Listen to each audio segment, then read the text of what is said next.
The two lovers walked hand in hand towards Don Angie restaurant, an upscale Italian eatery situated in a sleazy corner of Manhattan, New York.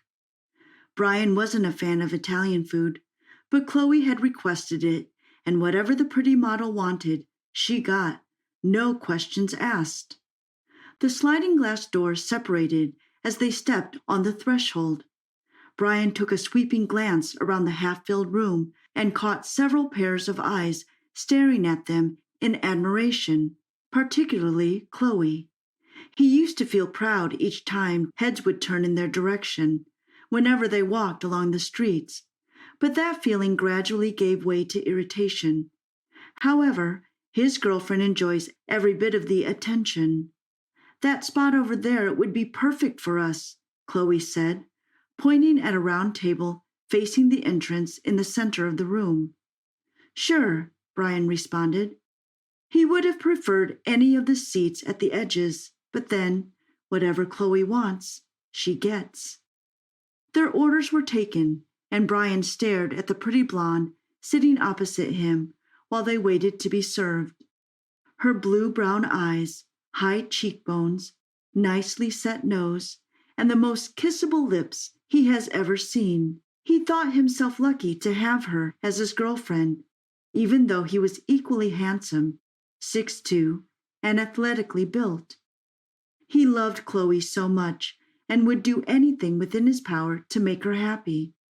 But he wasn't sure he could say the same for her anymore. They've been together for about a year, but his last 3 months have been quite depressing. Chloe would pick at every little thing he did, and didn't seem tired of nagging him. They mostly ate in silence. He didn't like how the caramel pasta with pickled cantaloupe tasted in his mouth, and after struggling to push a few forkloads of it down his guts, he gave up, and instead chose to be sipping the beverage that was served alongside it. "You don't seem to like it that much," Chloe said passively as she munched her food with relish. "Not really. They must have been too generous with the quantity," Brian smiled as he tried to make a joke. 15 minutes later, the bill was brought, and Brian's face lost color. He couldn't believe what he saw.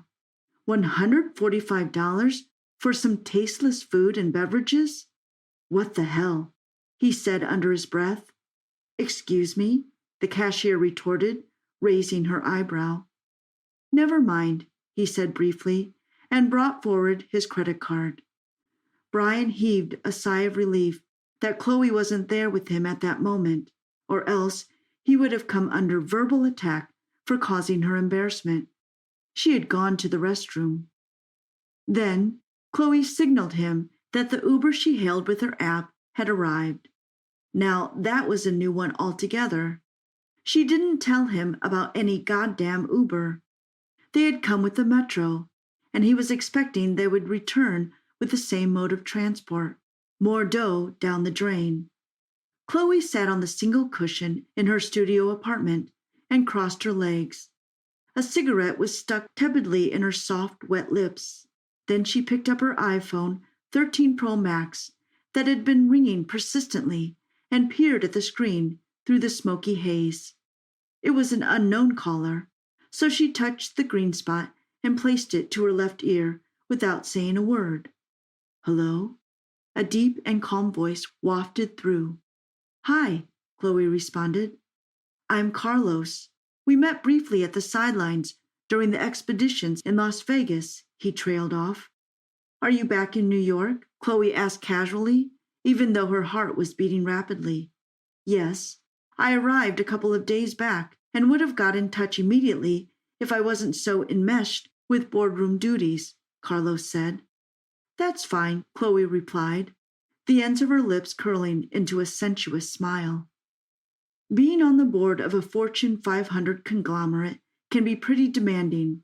Carlos was only 26, yet he was already filthy rich courtesy of his wealthy dad, who died not long ago, leaving behind a vast inheritance for him and his brother. He was equally good-looking, but average in height. He wouldn't stand a chance in a beauty contest with Brian, but who cares? Not Chloe. He travels worldwide at the snap of a finger, flies in a private jet, and sits atop of vast wealth. Carlos was a dream come true, and she wouldn't let this incredible opportunity slip her fingers. Chloe's attitude towards Brian deteriorated rapidly after she met the money bag. Nothing Brian ever appeals to her anymore. She has been biding her time and looking for a perfect opportunity to slam the door on him, but Brian keeps making things difficult for her.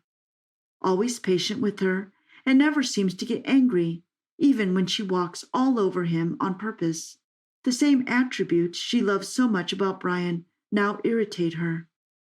I don't think I want a wuss bag for a man, she said to herself one day as she lay on her bed, deep in thoughts.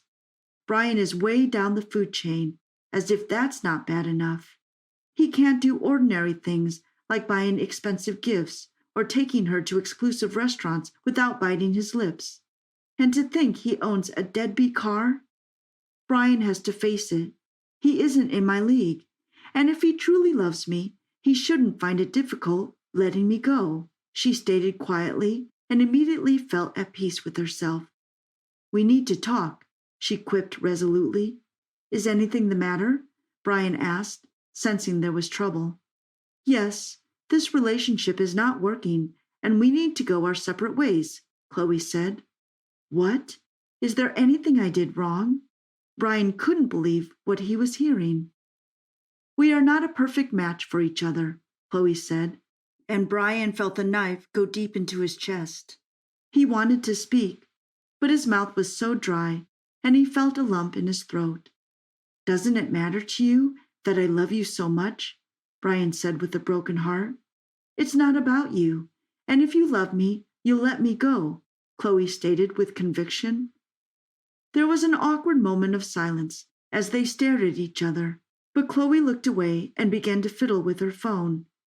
Have a nice day, Brian, Chloe said as she walked out of the room and gently closed the door behind her. Brian suddenly felt weak at the knee. He dragged his feet to a chair by the window of his ninth-floor apartment building and sat down. He enjoyed looking down at the cars and people walking along the street whenever he was bored. But today he was also looking down, but wasn't seeing anything. Instead, Chloe's voice keeps reverberating in his mind. He never saw it coming. Even though he had noticed the changes in her some months prior, he had waved it off as a phase that would pass. But he was wrong. As memories of their good times continued to flash through his mind quickly, Brian felt moist in the eyes. Life without Chloe was going to be very tough and depressing. No, he wasn't going to let go of Chloe. He will get back the love of his life no matter what. Chloe was having the best moments of her life. Last night they arrived on Carlos's private jet at Fort Lauderdale Hollywood International Airport, Miami. They lodged in Four Seasons Hotel, rated as one of the city's most exclusive. Today, they were on a yacht speeding along Miami's iconic beach. She completely forgot about Brian and was basking in the euphoria of the moment. Carlos was not just in love with her, but was willing to spoil them with fun and attention. She wore a bikini, a wide straw hat, and dark sunshades. Carlos was scantily dressed too, with only briefs and no shirt. A few meters away was a wine cellar with its temperature maintained by a climate control system. Chloe had never seen such a collection of exotic wines before and decided to go for Leroy Domaine. Caribbean songs wafted through the yacht's sound system. If Chloe were a little sober, maybe she would have noticed the relationship was moving at an unnatural, frenetic pace. But she was too carried away to see. She snapped lots of pictures and videos, and the images wowed her. I love you so much, she said, and kissed him passionately. I love you too, Carlos responded. Brian had searched extensively through Google about how to get an ex-girlfriend back. Most of the recommendations were for him to stay away from her entirely and never check her social media profiles while improving himself for a minimum of 1 month. Sooner than later, he realized how difficult it was to achieve the so-called 3 golden rules. Some days he would feel suicidal, but he struggled to discipline himself to remain steadfast. It has been a month since their separation, and he hasn't done poorly. He was clawing his way up, and the prospect of becoming a rich man was looking bright. It was now time to win back the love of his life. He decided to go through Chloe's Instagram profile, but the images that accosted him almost made him puke. Chloe was living large with another man, and it shocked him how possible it was for someone to experience all that within such a short while. Another shocker hit Brian when he checked the dates the earliest pictures were uploaded and saw it was barely a week after they separated. How could someone be that insensitive? Like an epiphany, reality downed him that Chloe was a gold digger. He had met Don Pablo at a bar where he usually went to drink himself to a stupor at night, but unknown to him, Pablo had been overseeing him, and one day he paid for his drinks before handing him a piece of paper. Brian had forgotten everything about the encounter until a few days later when he came across the piece of paper and saw it was a phone number with a terse text saying, "Call me." "I was pissed off when I saw a promising young man like you wasting away at the bar," Pablo said. He was sitting behind a large table in his grand-looking office. "I want to allow you to turn your sorrows into laughter, but you will have to prove your mettle," Pablo added. Brian could detect a hint of warning in his broad Puerto Rican accent, but was desperate to grasp the opportunity Pablo offered him. The interview, if it can be called that, had snowballed into a fruitful and mutually beneficial partnership. It wasn't long before Brian began to earn upwards of $20,000 cumulatively every other month. He hasn't seen such a staggering amount of money in his entire life, but he knew something wasn't right somewhere, considering he was doing next to nothing except some nocturnal errands. When Pablo began to send him to Mexico through tunnels to receive parcels he suspected to be hard drugs, he escaped and decided to leave New York entirely after surviving a murder attempt.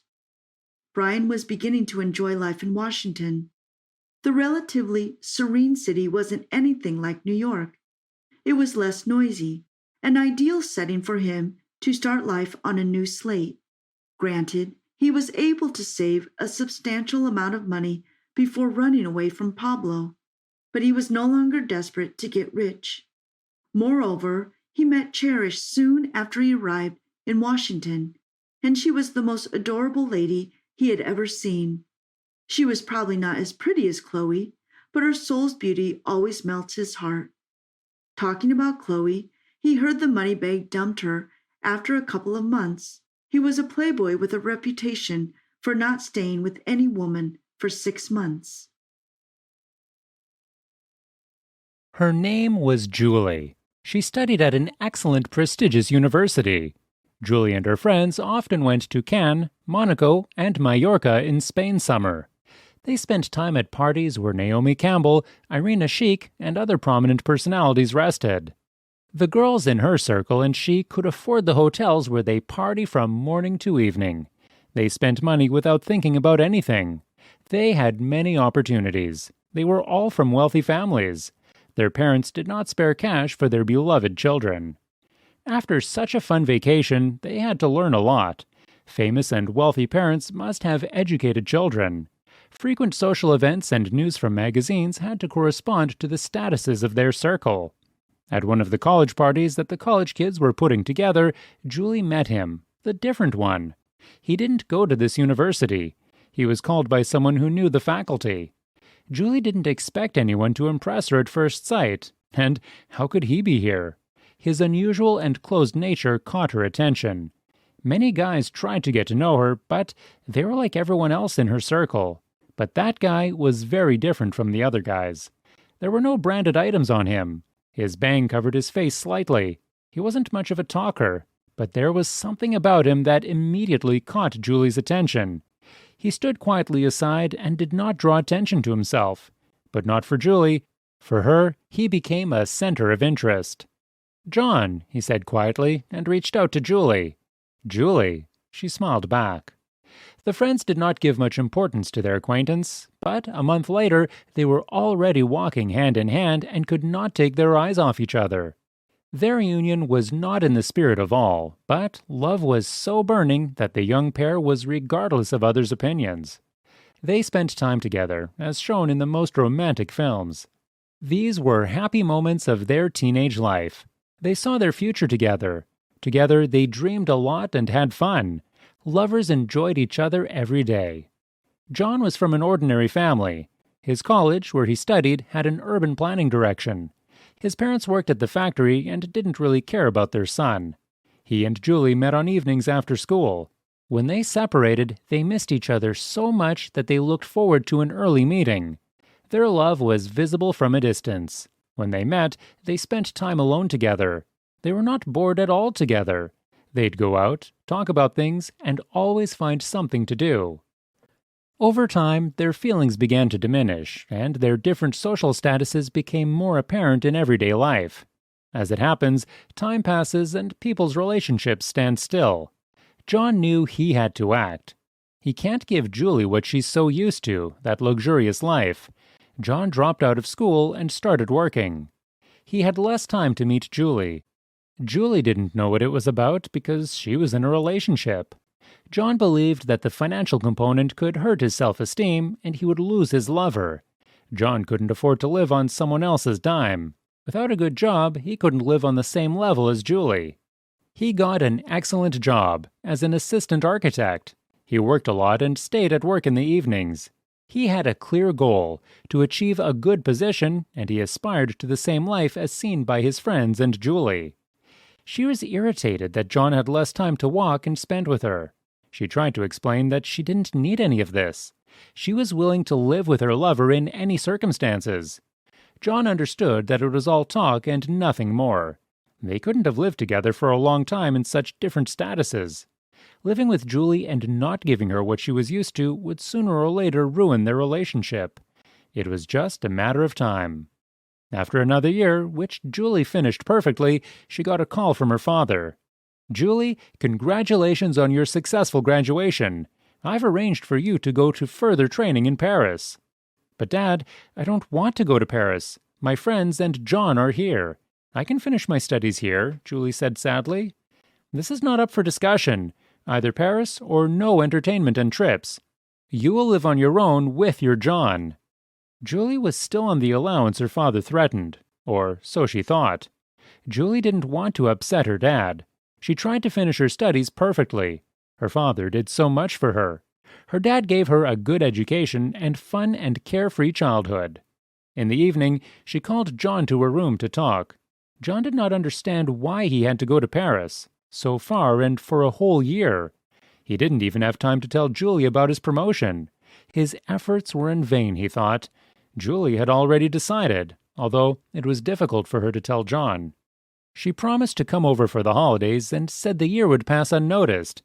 But deep down, she knew she wasn't, and they would be put to the test.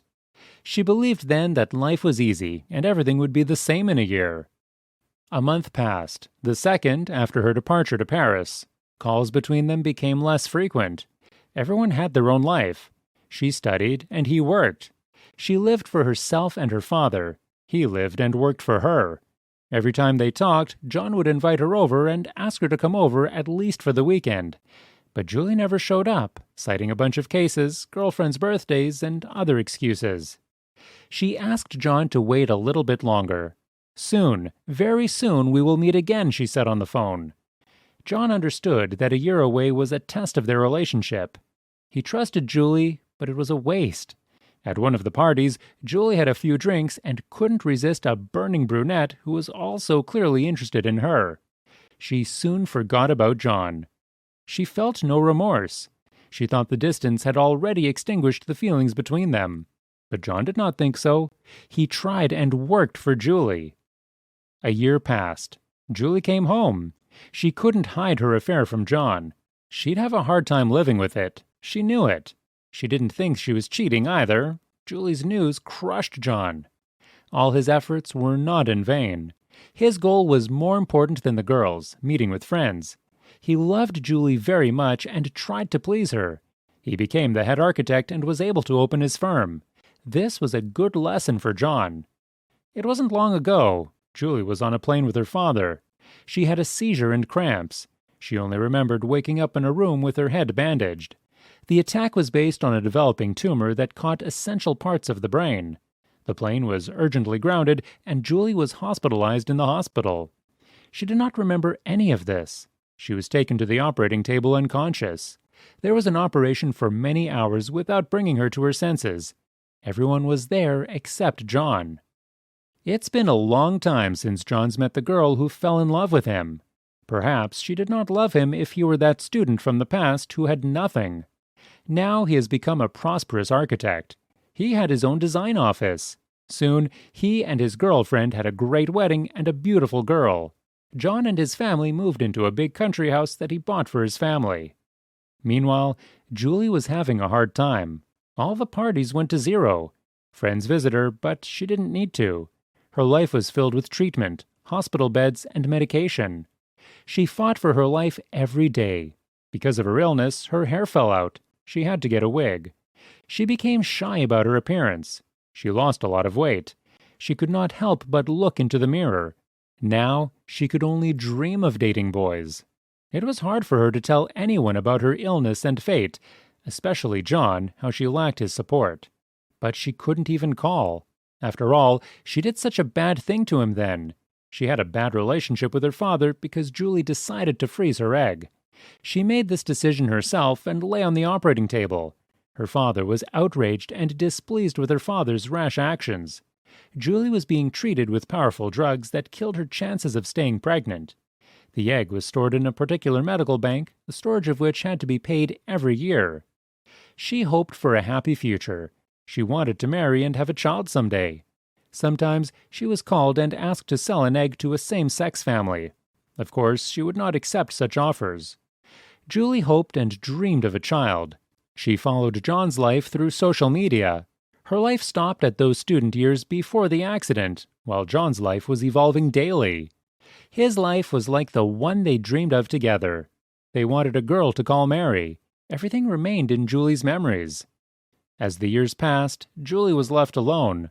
Her friends also split up and started families. The occasional meeting with a friend was as uninteresting to Julie as possible. Julie never got over John. One day, John learned about Julie's situation from people he knew. He was told of a complex illness and an argument with her father, who had stopped helping her. Her dad got married for the third time, and Julie was all grown up, and she had to take care of herself. Her father had less contact with her because he had a new family.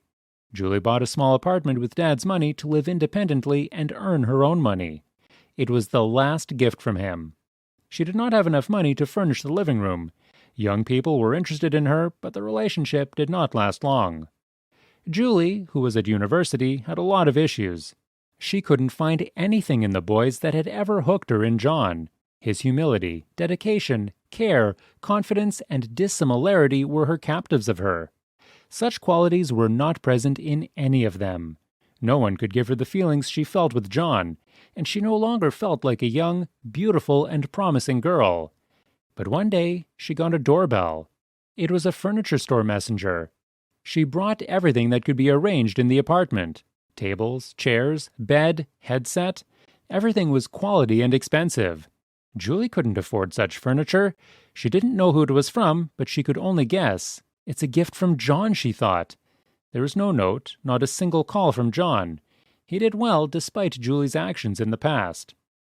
Julie began to teach English to children and teenagers.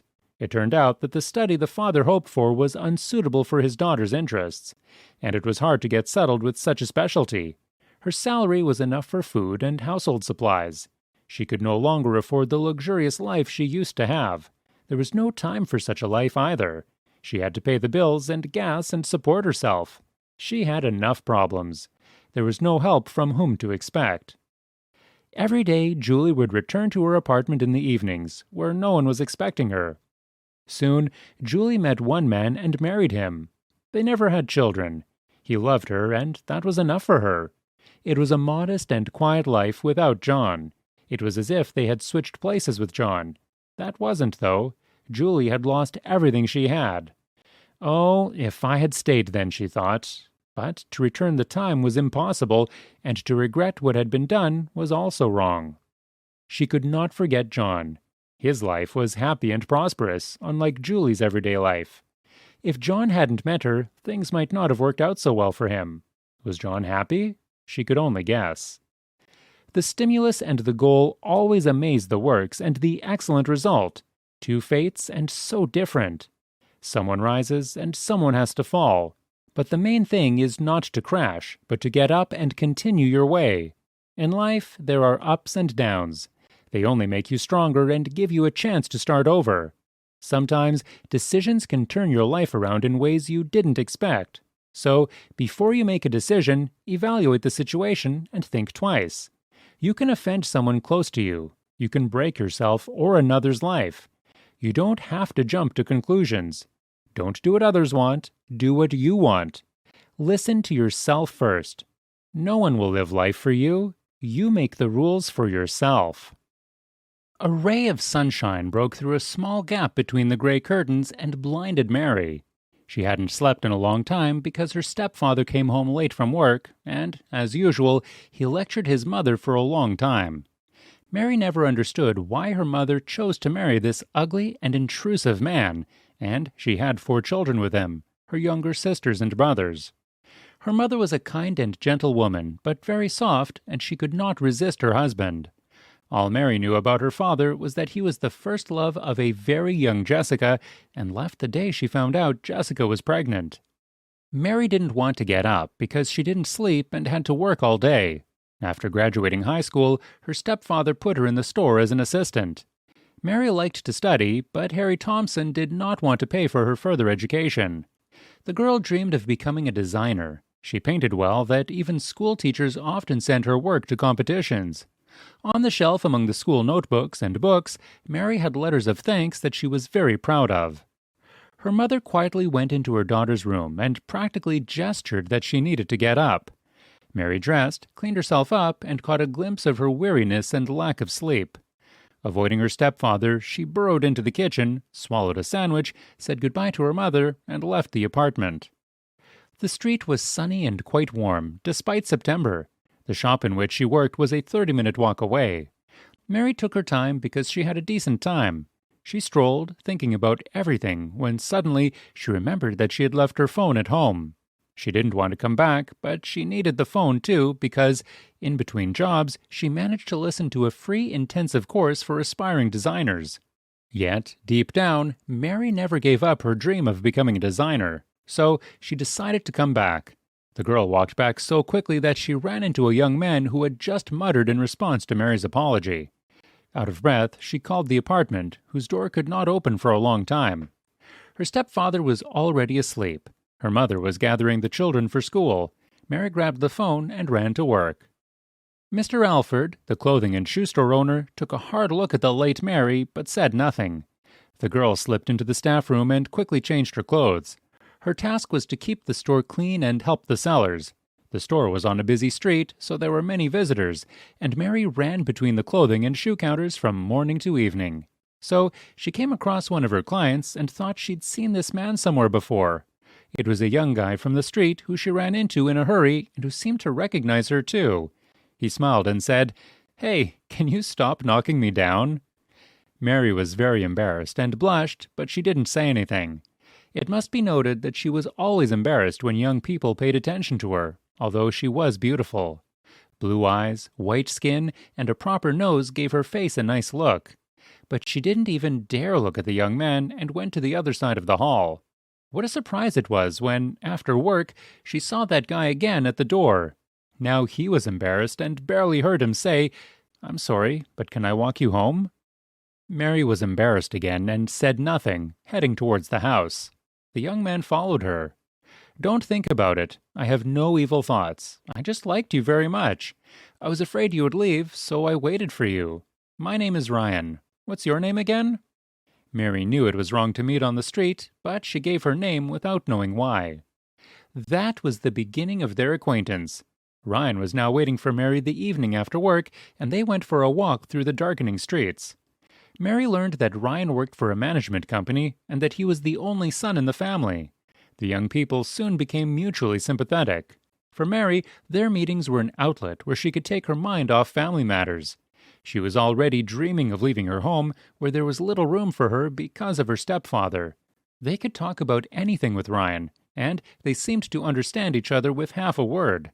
And then the day came when Ryan met Mary and invited her to a cafe near the store.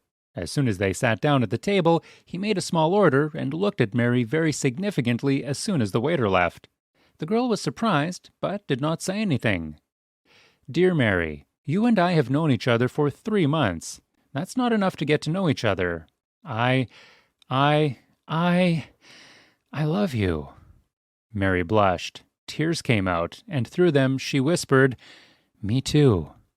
2 months later, Mary and Ryan were married. The wedding was modest in the same cafe where the proposal was made. Only the closest and most few friends came. The young people first rented an apartment, but after a while, they took out a loan and bought a small, cozy apartment on a quiet street. Mary couldn't believe her happiness. At last, she is her mistress, without a grumpy and rude stepfather who counts every penny and never lets go of anything to reproach Mary and her mother. Mary had furnished her family's nest, although at first they lived very modestly, but the apartment was always clean, cozy, and smelled delicious. A year later, their son Mark was born, which Mary doted on. Amid her maternal feelings, Mary seems to have missed something in her relationship with her husband. Ryan was coming home more and more late than usual. He stayed with friends and went out on Sunday night with his buddies. At first, Mary did not pay much attention to this, explaining it to her husband's fatigue and workload. But one day, Ryan returned and confessed that he'd been fired from his job. From that moment on, a dark chapter in their life together began. Ryan refused to look for a new job, believing that he had been unfairly fired, and feeling sorry for himself for a long time. Mary was very supportive of him, but soon realized that the reason was that he didn't want to work. 2 months later, he just got used to living like this, and Mary was woefully short of money to support herself and her son. The funds provided by the state was not enough, and she stopped expecting support from her husband. 6 months had passed. Mary was relatively low, and then she decided to find a job. She left that job when her son was born, and finding a new one wasn't easy because she didn't have an education. She also had to leave the baby with someone. Ryan was afraid to keep the baby. Her mother was living with 4 children, and Ryan's parents, it turned out, were not keen on participating in the lives of their son and grandson. And yet, Mary got her mother to sit with Mark for a couple of hours while her stepdad was at work. And she was running around the organizations and offices asking that she be taken at least a cleaner. But they did not want to take this position. And, having completely despaired, she crossed the threshold only to open Hotel Monroe. She was met in the hall by a female administrator who told her that they only wanted cleanup girls who were responsible and decent. Mary agreed and was sent to the manager, who turned out to be a lovely young man. He listened attentively to Mary and, for some reason, felt a great deal of sympathy for her and decided that it would be okay if she were accepted as a maid. Mary seemed to him to be a friendly and tidy girl. Happy and satisfied, Mary was walking home. For some reason, she felt a new life was beginning for her. Ryan wasn't home. His mother said he'd gone away in a car, and she packed up and rushed home. Mary put her son to bed and went to sleep herself. In the middle of the night, she heard a noise and voices outside the door. Mary opened the door and saw her husband's friends Tom and Brian. "Mary, don't worry, it's not that bad." This made Mary nervous and dizzy. Ryan was in a car accident. He hit a man on the street. Now he's at the police station. "Dead?" Mary whispered with her white lips. "What?" Tom didn't get it. "Hit him to death?" asked Mary, afraid to hear the answer. "No, but a man with a concussion, broken arm and leg." Mary breathed a sigh of relief, though she felt it was a temporary relief and all the difficulties lay ahead. She asked a neighbor to look after her son and went to the station. Ryan sat with his head down and was interrogated, but was released in the morning. Mary didn't ask him about the details of the accident. According to the coroner, Ryan was responsible for the accident, hit another car, and drove to the side of the road. The man was also walking in the wrong direction, but it didn't diminish Ryan's guilt. "What are we going to do?" Ryan asked Mary in confusion, as if she were the one who should know the answer. "Let us break through," answered his wife, and everything trembled with anxiety inside her. A series of interrogations, calls to the station, and meetings with a lawyer. The victim, the man, did not want to meet with Ryan and his lawyer and asked for possible and unthinkable amounts of physical and moral damage. Even if Mary and Ryan had sold everything, they wouldn't have that kind of money. Money was sorely lacking. Mary borrowed money from everyone who could help her, but it wasn't enough. They were waiting the court's final decision, which would determine how much to pay to the aggrieved man. It was Ryan's day to make amends, almost as good as their apartment. They had to make a decision. No one could help them. Mary was sitting on the couch. Her face was stone. Ryan dared not even look at his wife. After a profound silence, he said, "We need to sell the apartment. Part of the amount will be used to repay the loan, and most of the money will have to be paid to Manson, the victim's name." Mary was silent. She had nothing to say. She knew Ryan had no other choice. At that moment, she hated him for his cowardice, laziness, and infantility. "What about Mark and me? Where are we going to live? Have you thought about that?" "But I have no other options. Otherwise, I will be put in prison. Do you want this? Of course, you would live here at your pleasure, and I sit behind the cage," he cried out. "You hit a man. You're to blame," said Mary. "Where am I going with my son?